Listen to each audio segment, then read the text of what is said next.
हम लोग बारहलच्छा के लिए अब निकल चुके हैं और अभी तक हम लोगों ने बहुत इन्जॉय किया जिस्पा में। एंड अब यहाँ से बारहलच्छा 47 किलोमीटर की दूरी पे है और 1 घंटा 47 मिनट हम लोग को लगेगा। मज़ा आ रहा है दोस्तों? मज़ा आ रहा है, बहुत मज़े आ रहे हैं मित्तल, बहुत मज़े आ रहे हैं। अब बारहलच्छा व्यू तो अब चालू होंगे, सही कह रहे हैं।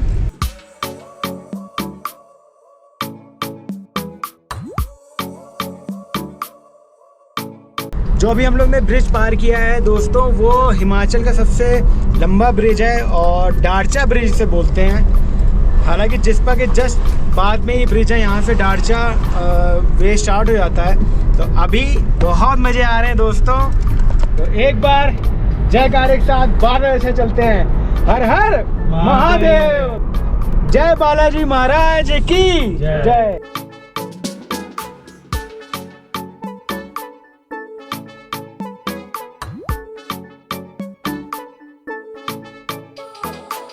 दोस्तों जैसे जैसे हम लोग आगे बढ़ रहे थे, सफ़र में और मज़ा आता जा रहा था।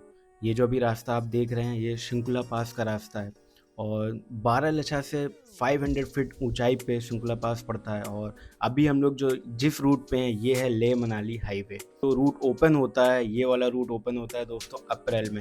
अगर आप लोग बेस्ट प्लानिंग कर रहे हैं लेह लद्दाख के लिए, सबसे बढ़िया वेदर दोस्तों मैं बताऊं, लेह लद्दाख के लिए सबसे मस्त वेदर है आपके लिए मार्च अप्रैल में रास्ते खुल जाते हैं। तो अप्रैल से लेके मई तक बहुत ही सुंदर वेदर होता है। तो अभी हम लोग बारहलच्छा जा रहे हैं, छोटे छोटे पासेस बीच में पड़ रहे थे दोस्तों। बारहलच्छा जाते टाइम बीच में छोटे छोटे वाटरफॉल पड़ रहे थे और हिमाचल का पानी तो बहुत ही टेस्टी होता है। मैं बात करूं पहाड़ों का पानी, हम लोग ने यहाँ रुक के सोचा कि हम लोग की बोतलें खाली थी, तो हम लोग ने सोचा कि चलो बॉटल्स हम लोग भर लेते हैं। नेचुरल पानी था ये और टेस्ट बहुत ही अच्छा था। उसके बाद सफ़र इतना मस्त हो रहा था कि यहाँ पे और भी गाड़ियाँ रुक रही थी। हालांकि पहाड़ों पे ऐसे रुकना नहीं चाहिए, बट हम लोग को बहुत ज़्यादा प्यास लग रही थी। क्योंकि दोस्तों है क्या, जब आप इस रूट पे निकलते हैं, आप देखिए बारहलच्छा की जो हाइट है वो 16,000 फीट है और यहाँ पे आप धीरे धीरे आप बात करते हैं, ऑक्सीजन की कमी होने लगती, जो कि मैंने भी महसूस करी थी।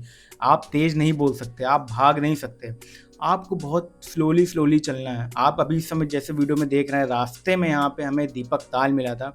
हम लोग यहाँ रुक नहीं पाए थे क्योंकि वे बहुत लंबा था और अब जिंगजिंग बार पास में टाइम भी लगता है क्योंकि वहाँ पैचेस थोड़े से ज़्यादा हैं, जिससे कि हम लोग ने इस रूट को अवॉइड किया था और हम आगे बढ़ गए थे। हम लोग ने सोचा वापसी में आके करेंगे क्योंकि रास्ते में सूरज ताल और दीपक ताल और सूरज ताल पड़ता है, जिसमें कि अगर आप दीपक ताल छोड़ भी देते हैं तो कोई बड़ी बात नहीं है क्योंकि यहाँ पे ये जो रूट है, ये आप रूट देख रहे हैं कितना अच्छा है। मैं बात कर रहा था जो रास्ते में चीज़ें पड़ती हैं, सूरज ताल बहुत ही अच्छा है यहाँ का, आप उसमें रुक के आप फ़ोटो खिंचा सकते हैं। हम लोग ने लास्ट में फ़ोटो खिंचाई थी।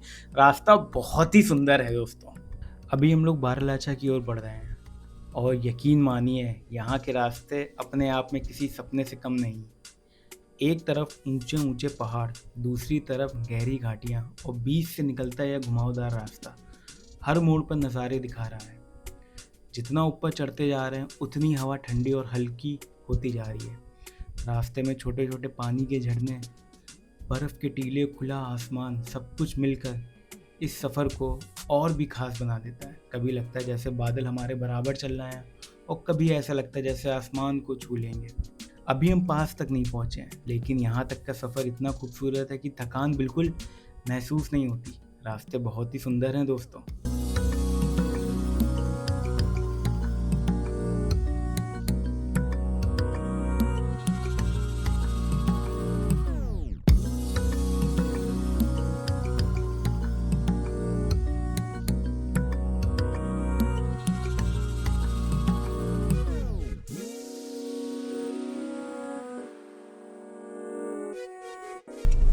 हमें बारहलच्छा जाने में थोड़ा जाम मिला है और सोच नहीं रहे थे इस तरह का जाम हमें मिल जाएगा।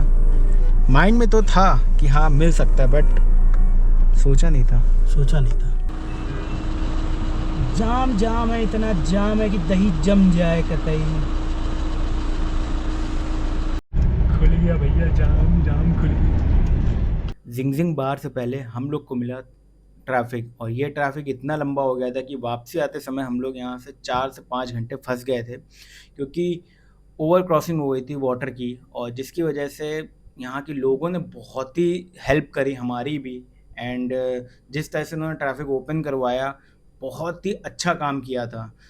और ये रूट दोस्तों लेह मनाली हाईवे है, यहाँ पे अक्सर ओवरफ्लो हो जाता है। एक बात और दोस्तों, बारिश के टाइम इस रूट से मत ट्रैवल करिए, क्योंकि अगर आप बारिश के टाइम इस रूट पे ट्रैवल करते हैं तो यहाँ पे आपको बहुत सारी दिक्कतें हो सकती हैं। अगर आपको इस रूट पे ट्रैवल करना है तो सबसे बेस्ट मौसम है कि आप जून से पहले, मतलब जो मिड जून है, 15 जून से पहले, जैसे हम लोग ने 15 जून से पहले हमारी ये ट्रिप ख़त्म हो गई थी, तो आप भी कोशिश करिए कि आपकी जो ये ट्रिप प्लान हो वो अप्रैल से लेके 15 जून से पहले हो, क्योंकि तभी आपको यहाँ पे अच्छा वेदर देखने को मिलेगा, क्योंकि बारिश में ट्रैवल करना खतरे से खाली नहीं है।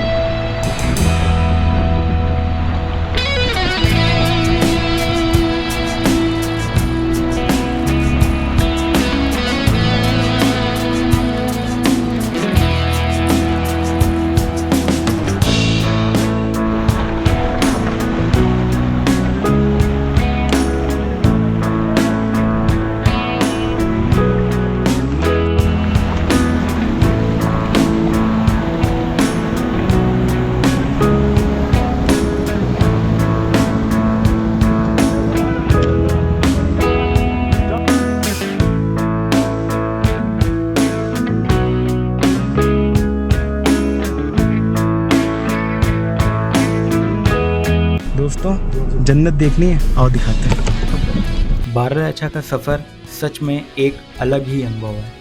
रास्ता जैसे जैसे ऊपर चढ़ता जा रहा था, चारों तरफ के नज़ारे भी बदलते जाते हैं। कभी सड़क के किनारे बहती हुई नदी दिखती है, कभी अचानक सामने से बर्फीली हवा का झोंका आता है। एक तरफ बर्फ़ से ढके पहाड़ खड़े हैं तो दूसरी तरफ गहरी खाइयाँ हमें रोमांच और थोड़ा डर दोनों का एहसास कराती हैं। कई जगह तो ऐसे मोड़ आते हैं कि लगता है कि जैसे सड़क आसमान की तरफ जा रही है। जैसे जैसे हम पास के करीब पहुंच रहे थे, हवा और भी ठंडी होती जा रही थी, सांसें थोड़ी भारी लगने लगती हैं, लेकिन उस रोमांच और खूबसूरती के सामने यह सब महसूस नहीं होता है। दोस्तों ये रास्ते हमें बार बार यही एहसास कराते हैं, असली मज़ा मंजिल में नहीं बल्कि सफ़र में है, और यह सफ़र तो वाकई कमाल का है। अब तक की ये मेरी सबसे लंबी हिमाचल की ट्रिप थी। हम गाज़ियाबाद से चले थे और ये जो पूरा टोटल डिस्टेंस है, हमने 718 किलोमीटर का ट्रैवल किया, जिसमें कि हमने सिसु, केलोंग, दारचा, त्रिलोकीनाथ टेम्पल, जिस्पा जैसे विलेज में घूमे, स्टे किया। और मुझे एक बात का एहसास हुआ कि ट्रैवल करना कितना इम्पोर्टेंट होता है। सफ़र में नए नए लोग मिलते हैं, लोकल फूड वहाँ का, आप एक होम स्टे में रहते हैं जो बिल्कुल पहाड़ों में का जो घर होता है वो मैंने फील किया। कभी सोचा नहीं था कि मैं कभी इतनी दूर भी ट्रैवल करूँगा। बचपन में ना कभी किसी ने सोचा होता है। जब आप बड़े होते हो आपको एक्सपीरियंस मिलता जाता है कि लाइफ कितनी अच्छी है, और हमारा हिमाचल, हमारा उत्तराखंड, यहाँ तक कि हमारा भारत कितना अच्छा है। इसीलिए मैं सबसे कहता हूँ ट्रैवल करना बहुत इम्पोर्टेंट है। और जिस एज में हैं आप, अगर आपको लगता है कि आपको ट्रैवल करना ज़रूरी है, आप करिए ट्रैवल, क्योंकि दोस्तों समय वापस नहीं आता। इसीलिए हमें सिर्फ प्रेजेंट में जीना चाहिए। पास्ट में जो भी गलतियाँ हुई हमसे, उनको भुला के उनसे एक नई सीख लेके हमें प्रेजेंट में ही फोकस करना चाहिए।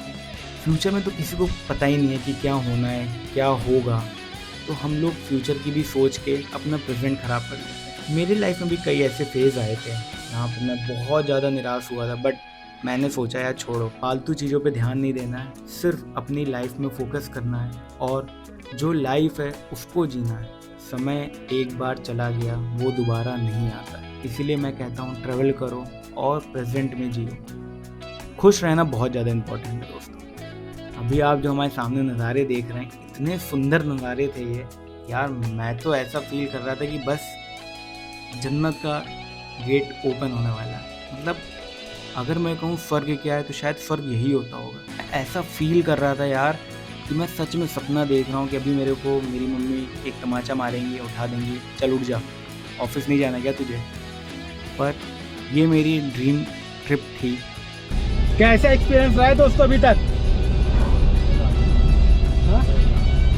बिल्कुल। अबे जोश दिखाओ, जोश। ठंडी हवा चल रही है। आपको कैसा लग रहा है ड्राइव करने में? रिकॉर्ड तोड़ दिए आपने सारे। ज़रूर ट्रिप प्लान करिए बारालाचा की, और यहाँ से 15 किलोमीटर की दूरी है बारालाचा की, और हमारे साथ व्यू को एंजॉय करिए। जैसे जैसे हम करीब पहुँच रहे थे, रास्ते और ज़्यादा टेढ़े मेढ़े होते जा रहे थे। हर मोड़ पर लगता था कि सामने से कोई नया नज़ारा हमारा इंतज़ार कर रहा होगा। चारों तरफ बर्फ़ से ढके यह पहाड़, बीच में पतली सड़क, सच कहूँ तो हर कदम हमें मंजिल की ओर खींच रहा है। हवा बहुत ठंडी हो चुकी थी, सांस लेना थोड़ा सा भारी लग रहा था, पर अगर सामने ऐसा नज़ारा हो तो आप सब कुछ भूल जाते हैं। रास्ते में छोटे छोटे ग्लेशियर नज़र आ रहे हैं, कहीं कहीं सड़क पर बर्फ़ भी जमी हुई थी, और इस टाइम तो ये बर्फ़ इतनी फ्रेश लग रही थी मानो 3 दिन पहले स्नोफॉल हुई। और वहाँ पे मैंने एक से पूछा भी था, और वेदर फोरकास्ट भी देखा था कि 2 से 3 दिन पहले ही यहाँ बर्फ़ गिरी है। हर किलोमीटर के साथ हमारी जो हैप्पीनेस थी और बढ़ती जा रही थी। दिल कह रहा था बस जल्दी पहुँच जाएं उस नज़ारे की ओर और अपनी आँखों में कैद कर लें।